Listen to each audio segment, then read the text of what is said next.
Bonsoir à tous, ravi de vous retrouver pour cette nouvelle édition de l'information sur Al24 News à la une de l'actualité de ce dimanche 29 mai.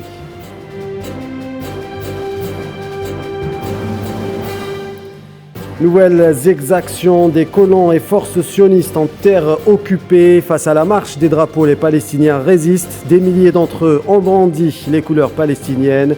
Au moins 24 blessés sont à déplorer du côté de la résistance.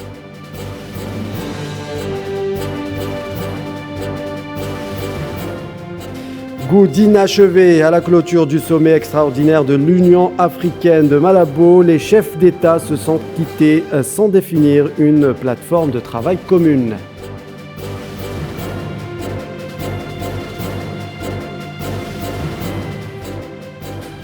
À quelques heures d'un sommet européen décisif, l'Europe n'arrive pas à se mettre au diapason de ses annonces d'un éventuel embargo sur l'énergie russe.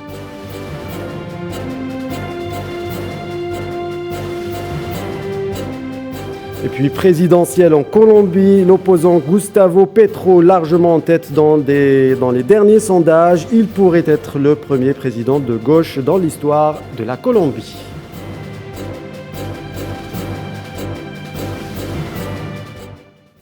Nous vous le disions en titre, Al-Quds sous haute tension ce dimanche. La résistance palestinienne est au cœur d'Al-Aqsa face à l'agression des colons et forces d'occupation. La marche des drapeaux sionistes contrée par des milliers de drapeaux palestiniens.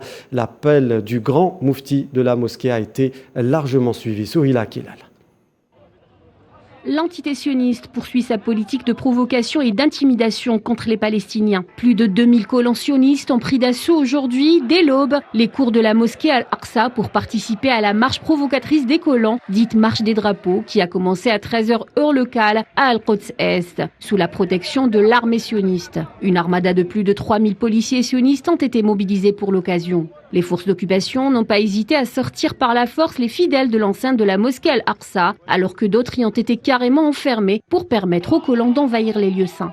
La place Bab el-Amoud a été complètement évacuée de ses habitants, seuls les colons y ont été autorisés à entrer. Même les enfants n'ont pas dérogé à la règle. Des élèves et du personnel enseignant ont été retenus pendant des heures dans plusieurs écoles après la fin des heures de travail officielles et des routes ont été complètement bloquées. Ce climat de tension alimenté par la barbarie sioniste a donné lieu à de violents affrontements entre Palestiniens et forces d'occupation dans différentes localités en Cisjordanie. La police sioniste n'a pas hésité à utiliser des balles en caoutchouc et des bombes assourdissantes contre les jeunes Palestiniens et les ambulanciers venus évacuer les nombreux blessés par balles et les personnes asphyxiées par les gaz lacrymogènes toxiques. Décidés à ne pas capituler, les Palestiniens ont organisé des marches de drapeaux dans différents gouvernorats pour faire face à la marche des drapeaux sionistes. Les drapeaux palestiniens ont été hissés au milieu des chants contre l'occupation sioniste et des slogans soulignant le caractère palestinien d'Al-Quds Est. En réaction, les forces sionistes ont procédé à l'interpellation de dizaines de Palestiniens, parmi eux des enfants. Pour les Palestiniens, la résistance continue. Et au moins 24 Palestiniens ont été blessés lors d'attaques menées par les forces d'occupation et les colons sionistes dans la ville d'Al-Quds occupée. La réaction des autorités palestiniennes n'a pas tardé face à ces nouvelles exactions. Le porte-parole de la présidence palestinienne, Nabil Abou Roudaïna, appelle la communauté internationale à assumer ses responsabilités. La diplomatie palestinienne, de son côté, a exhorté la communauté internationale et l'administration américaine à rompre leur silence et à assumer leurs responsabilités légales et morales envers Al-Quds, occupé et ses lieux sacrés, à faire pression sur la puissance occupante pour cesser sa persécution de la mosquée bénie d'Al-Aqsa. Et l'opportunisme des autorités sionistes pour l'application du plan de judaïsation d'Al-Aqsa dénoncé par Khaled Meshael lors du forum des scientifiques pour faire face à la marche des drapeaux. Pour le président du bureau politique du mouvement Hamas à l'étranger, tous les ingrédients sont réunis pour mettre en œuvre ce vieux stratagème. Je vous propose de l'écouter. L'ennemi sioniste, profitant de la conjoncture et des circonstances actuelles de la région et mettant à profit le soutien américain et international, ainsi que les cas de normalisation et d'infiltration contestables et contestés dans les relations internationales, avec cet ennemi criminel qui constitue un danger sur l'ensemble de la nation, pas seulement la Palestine. Mes chers frères, à travers ces manifestations, cet ennemi vise à asseoir son contrôle et fait la guerre au drapeau palestinien qui démonte sa propre théorie sur son hégémonie. Il veut que le drapeau de l'entité sioniste règne comme pour dire que El-Aqsa est sous son contrôle politique et son autorité religieuse. En permettant aux colons de pénétrer sur la place de la mosquée sacrée d'El-Aqsa, c'est en soi un pas vers le démantèlement du dôme du rocher, avant la destruction de la mosquée, par voie de judaïsation de l'espace et du temps. Il s'agit d'un plan dangereux. Et la judaïsation de la Palestine, un vieux plan avec plusieurs aspects. La militarisation en est la partie apparente de l'iceberg. L'archéologie est aussi conjuguée avec l'éradication de l'identité palestinienne. Karim Bouassis. Du Nil jusqu'à l'Euphrate, un projet sioniste sous le Grand Israël. Au fond, une feuille de route messianiste de la restauration de tout un espace où des réfractaires seraient combattus d'une manière ou d'une autre. L'essence du projet sioniste serait religieuse, le versant politique n'est que prétexte et faux semblant. Or, avec toute la force de frappe militaire et une diplomatie occidentale complice, comment asseoir la mythologie sur le réel et par quels moyens déracine-t-on un peuple ancestral, à savoir les Palestiniens qui entendent bien continuer vaille que vaille d'exister. Faire tabula rasa du passé pour s'imposer, tel est le mot d'ordre sioniste. Une terre sans peuple, dit-on, ou encore effacer un héritage non juif. Vieux credo d'un régime d'occupation qui trouve pourtant un désaveu dans le concret. La terre elle-même et ce qu'elle recèle comme strate archéologique. Tout l'arsenal de la colonisation passée au présent, comme la construction de colonies sauvages au sein même des terres palestiniennes selon l'ONU, la destruction de villages ou d'oliviers datant parfois de l'époque biblique, tarir des sources d'eau immémoriales, concorderait à déconnecter les Palestiniens de leur héritage. Selon le mot en guise de plan d'un des fondateurs du sionisme, David Ben Gourion, les vieux mourront et les jeunes oublieront. Malgré les tentatives furieuses de l'enfuir, les Palestiniens ont préservé coûte que coûte leur héritage, imposant leur respect même à leurs adversaires. Il y a une sorte de militarisation de l'archéologie sioniste quand il ne s'agit pas de tout bonnement une manipulation pour écrire le passé. À l'exemple de la ville d'Al-Quds, cible de fouilles de plus en plus agressives, ainsi que tout le large espace autour, si bien que l'UNESCO a adopté une résolution condamnant de telles pratiques. À regarder plus en détail, il s'avère que ces projets de fouilles ciblées sont parrainés par des organisations de colons sionistes fanatiques d'extrême droite comme Al-Had, qui a longtemps eu le monopole de sites archéologiques d'Al-Quds, en particulier dans la ville palestinienne de Siloane. Or, cette zone que les sionistes nomment la cité du prophète David est l'une de celles qui veulent se saisir pour séparer la mosquée d'Al-Aqsa au quartier palestinien. L'enchevêtrement entre l'archéologie et politique sionisme n'est pas près de trouver un coup d'arrêt, c'est-à-dire une dérive qui s'intensifie sur fond de droitisation des politiques coloniales. Et au centre, c'est tout un berceau d'une archéologie remontant parfois à l'âge de fer, un berceau de l'humanité qui risque d'être saccagé à tout jamais.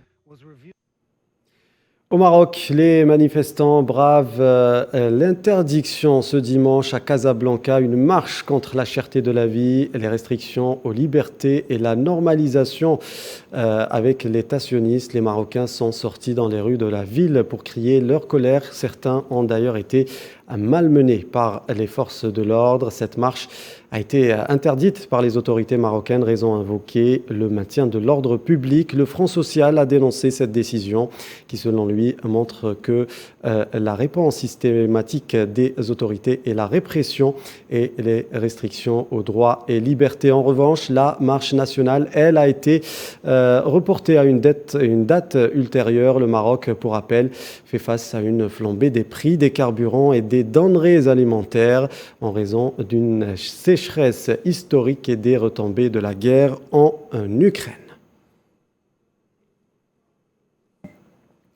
C'est sur un goût d'inachevé que s'est terminé le sommet extraordinaire de Malabo. Les chefs d'État se sont quittés sans définir une plateforme de travail commune. Les axes traités comme le terrorisme, la sécurité alimentaire ou encore la bonne gouvernance ont été des sujets beaucoup plus de discorde que de consensus. Leïla Gertal.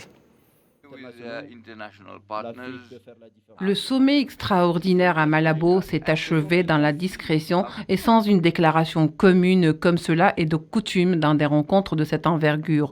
Le sommet, tenu dans un climat politique et sécuritaire des plus instables dans certains pays africains surtout, comme le Mali, la Guinée équatoriale ou encore le Burkina Faso, dont les représentants de ces pays ont été exclus du sommet, il faut le préciser.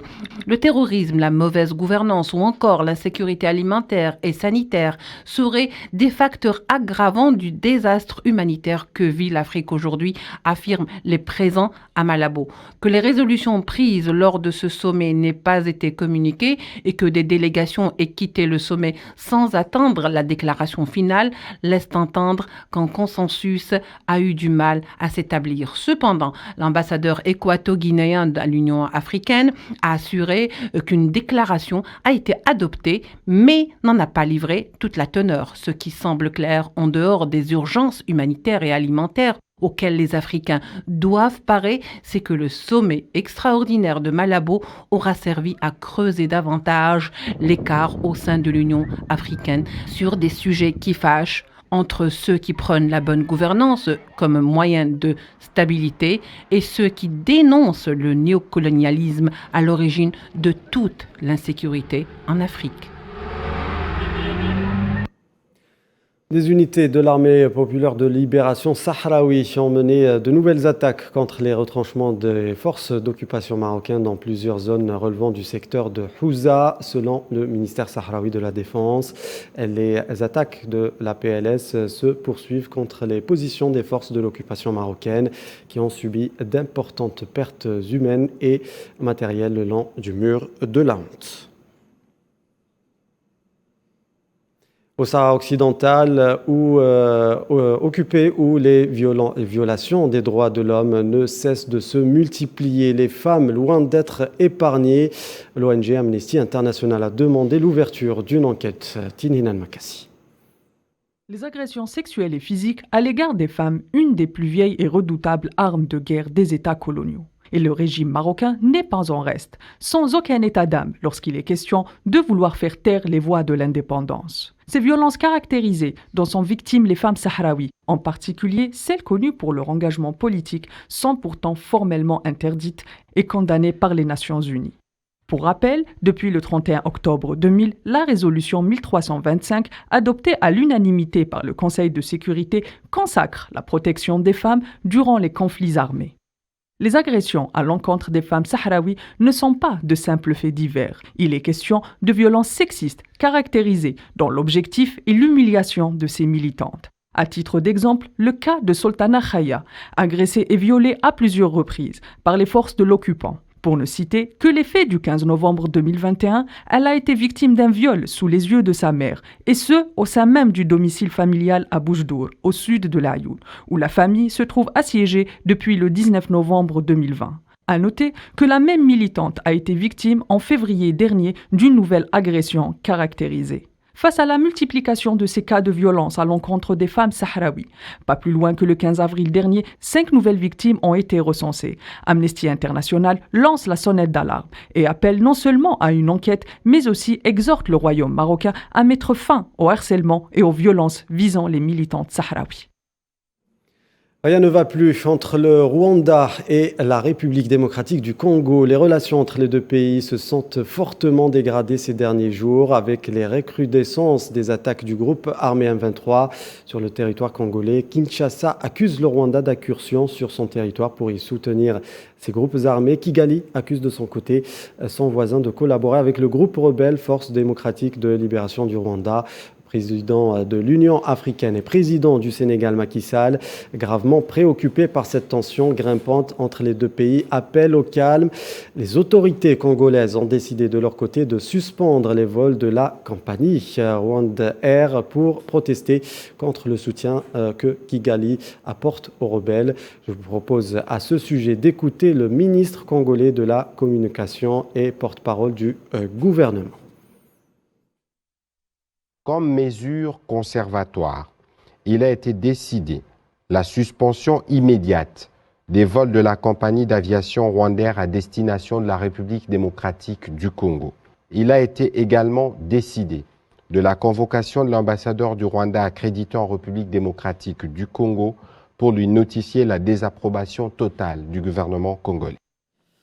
Atiku Abubakar, ancien vice-président du Nigeria et pilier du parti d'opposition, le Parti démocratique populaire, désigné candidat aux prochaines présidentielles. Il s'engage à rétablir l'unité après avoir remporté l'élection primaire. Cette victoire lui permet donc d'être nommé candidat du parti pour l'élection de 2023, visant à remplacer le président Muhammadu Buhari.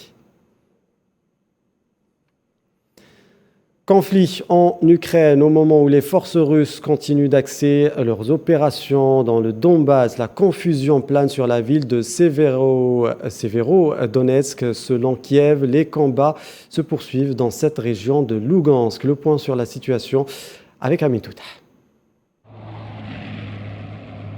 Au 95e jour du conflit en Ukraine, les combats font rage dans le Donbass, une région dont Moscou se concentre militairement depuis des semaines. Et autour des développements sur le terrain dans la ville de Severodonetsk à Lougansk. Selon l'état-major de l'armée ukrainienne, les forces russes lançaient des opérations offensives sur la ville en utilisant l'artillerie, ajoutant que les combats se poursuivaient dans cette commune stratégique. Et d'après les autorités de la ville, les prochains jours vont être difficiles. Sur le terrain toujours, la défense russe a annoncé la destruction d'un avion de chasse ukrainien Su-25 dans la région de Dneprovtsekh et la destruction de centres de rassemblement militaire, des dépôts d'armes et des entrepôts ukrainiens avec des armes de haute précision. Et pour la première fois depuis le début du conflit, le président ukrainien Volodymyr Zelensky s'est rendu dimanche dans l'est du pays, dans la région de Kharkiv. Considérée comme la deuxième plus grande ville ukrainienne, Kharkiv était au centre de l'opération militaire russe, notamment durant les premières semaines du conflit. Et au moment où les efforts pour relancer les négociations entre les deux parties se trouvent au point mort, le président français Emmanuel Macron et le chancelier allemand Olaf Scholz ont demandé au président russe Vladimir Poutine de procéder à des négociations en direct avec le président ukrainien. Pour rappel, les deux parties ont eu des rounds de négociations depuis le 24 février passé, mais sans une réelle avancée sur le terrain.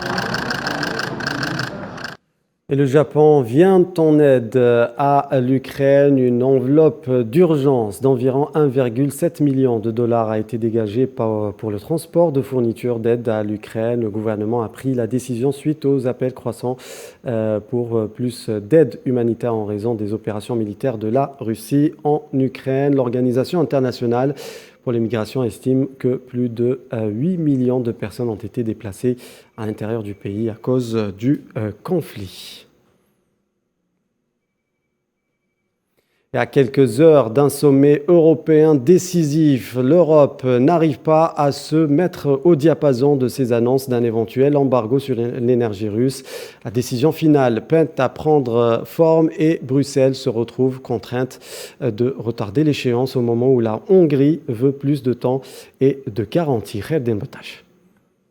Absence de consensus sur fond de tergiversation. Le dossier de l'embargo européen sur l'énergie russe semble diviser plus qu'il ne fédère au sein des 27, car des voix discordantes se font entendre. C'est le cas pour la Hongrie, qui ne veut pas faire l'impasse sur sa source fondamentale d'énergie. Un grain de sable dans un engrenage, une fausse note dans une partition. Bruxelles joue la montre. La Hongrie refuse de céder au diktat des institutions et pousse l'Europe à retarder une échéance qui en réalité n'en est pas une. Le Premier ministre hongrois Viktor Orban, qui a refusé un premier ultimatum déguisé de 2 ans afin d'abandonner les approvisionnements russes en pétrole, considère en effet que les mesures punitives contre Moscou provoquent une instabilité économique. En contrepartie de son désengagement du pétrole russe, Budapest exige entre autres des financements européens à hauteur de 800 millions de dollars pour relancer son industrie pétrolière. À quelques heures d'un sommet européen décisif, l'Europe est donc contrainte de retarder les restrictions sur les importations d'un oléoduc clé dont le but de satisfaire les objections hongroises et de conclure un accord sur un ensemble de sanctions au point mort qui ciblerait Moscou. Une contrainte plutôt heureuse car les négociations sont en apnée. Et pour cause, la dépendance européenne du gaz et pétrole russe est relative, tant en besoin qu'en engagement. Selon Bloomberg, la Commission européenne a envoyé samedi une proposition révisée aux gouvernements nationaux qui épargnerait les expéditions de pétrole via le géant oléoduc Druzhba, principale source d'importation de brut de la Hongrie. Mesurant 4000 km, ce pipeline est le plus long oléoduc dans le monde. Il transporte du pétrole russe depuis le sud-est de la Russie vers l'Allemagne à travers l'Ukraine, la Hongrie et la Pologne. Pour rappel, la Commission européenne a présenté le 18 mai dernier son rapport REPowerEU visant à réduire rapidement la dépendance aux combustibles fossiles russes en accélérant la transition propre. Direction la Colombie, le premier tour de la présidentielle se tient ce dimanche. L'opposant Gustavo Petro, largement en tête dans les derniers sondages, pourrait être le premier président de gauche dans l'histoire de la Colombie. Imen Merat. La Colombie vote ce dimanche 29 mai pour élire un nouveau président avec l'espoir d'arriver à réaliser les changements escomptés par bon nombre de Colombiens.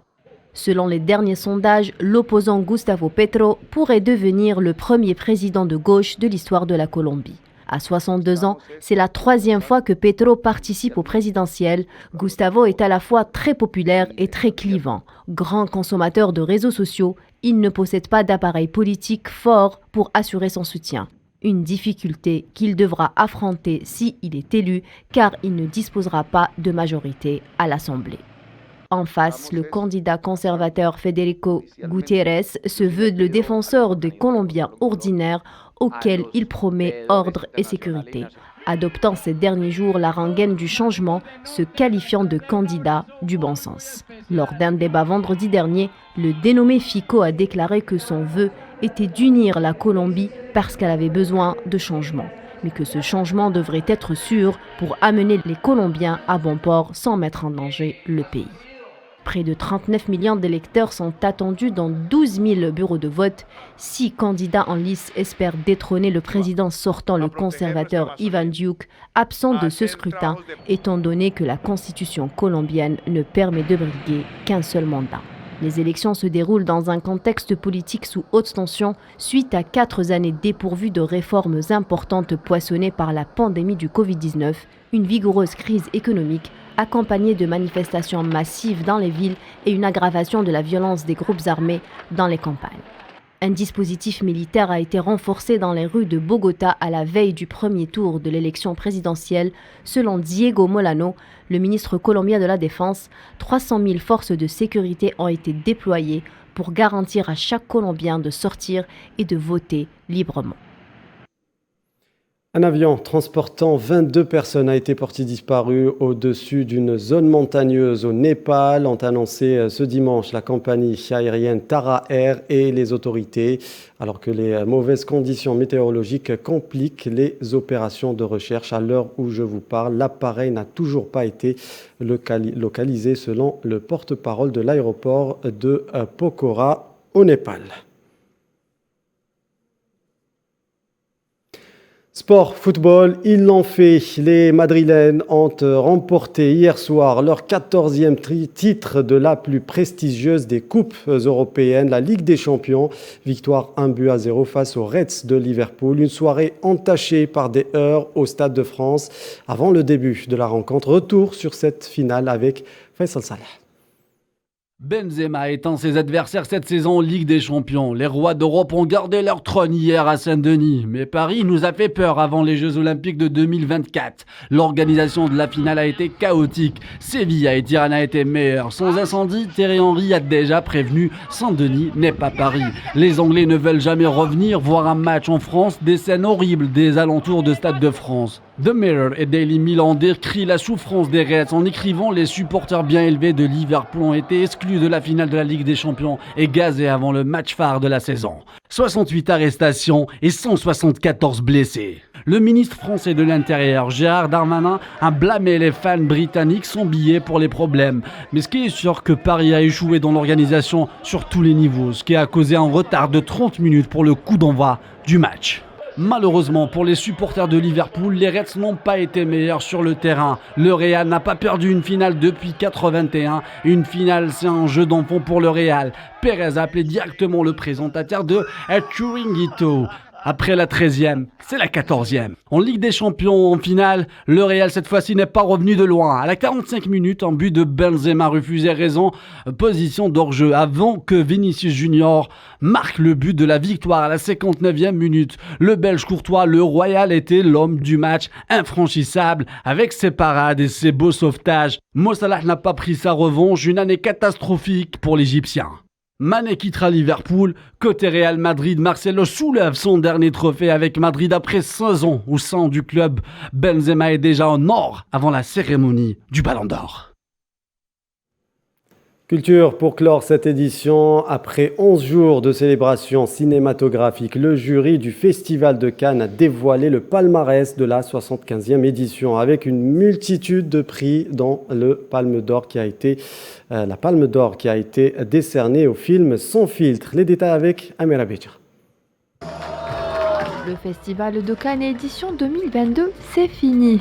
Au terme de compétitions de très bon niveau, c'est finalement le réalisateur suédois Ruben Östlund qui a remporté la Palme d'Or.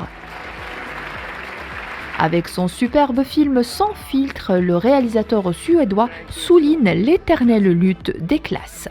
It's crazy. Je suis heureux bien sûr, c'est fou.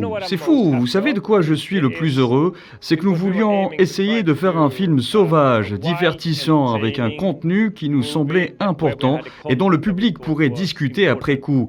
Je suis très heureux que le jury reconnaisse cela et donne la Palme d'Or à un film qui est fondamentalement considéré comme une satire ou une comédie.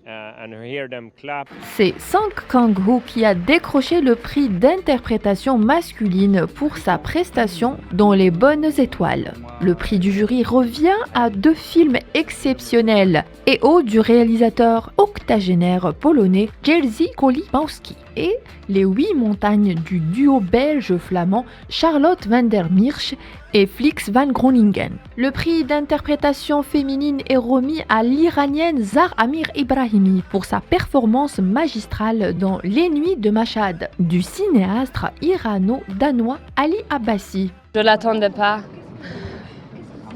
C'est-à-dire qu'on m'a vu, on a vu les femmes, on a vu tout ce qui était, on a vu le film en fait.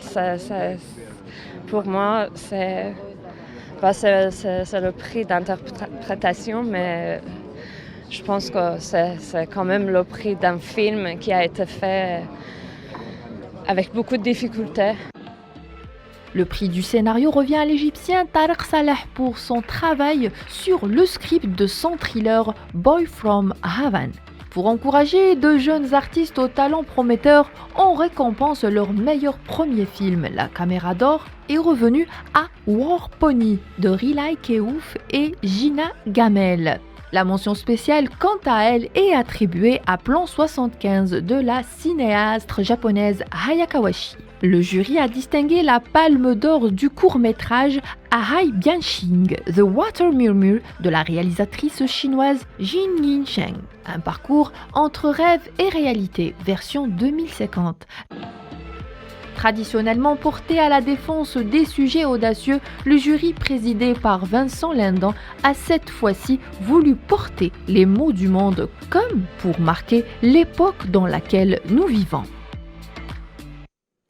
Fin de ce journal, merci de nous avoir suivis. Tout de suite, la météo présentée par Madame Zienne Zitouni. Ne manquez pas, juste après, le reportage consacré à la visite d'État du président algérien Abdelmadjid Tebboune en Italie. Reportage signé Anis Al-Haïchar, journaliste et envoyé spécial de la rédaction arabophone d'Al24 News. Excellente soirée à tous. Au revoir.